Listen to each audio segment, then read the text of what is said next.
Information తర్వాత మీకు ఈసారి ఫోన్ చేస్తావా నాకు? చేస్తూ లాస్ట్ టైం చేసావా? చేస్తావు ఈసారి. నేను ఆల్రెడీ లాస్ట్ టైం ఎందుకు చేయలేదు? లాస్ట్ టైం అది లాక్డౌన్ లో చేయలేదు. అంటే లాక్డౌన్ లో చాలా మంది రాలేదు.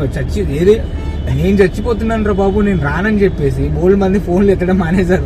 ట్రై చేసావా? తప్పే సార్, నాకు ట్రై చేసావా అని అడుగుతున్నా. నాకు ఫోన్ వచ్చింది ఆ రోజు చెప్పాలంటే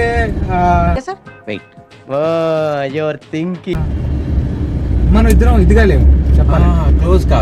క్లోజ్ కాదని కాదు, మన ఇద్దరం ఆ రోజు మన కమ్యూనికేషన్ లేదు. అంటే కోవిడ్ ఎఫెక్ట్ వల్ల నా ఫోన్ పని చేయట్లేదు, నా ఫోన్ నెంబర్ పని చేయట్లేదు. మిస్టేక్ అయింది. అదే నేను చెప్పేది కూడా అదే. అంటే నేనేమన్నానంటే అందరివి కలిసి, అంటే ఆ టైంలో నా సిమ్ కార్డ్ కి కోవిడ్ వచ్చింది అనమాట. దాని చేస్తే ఇతనికి మళ్ళీ కోవిడ్ ఎఫెక్ట్ అవుతుంది నాకు కాల్ చేయలేదు. మేబీ అదే కదా. అలా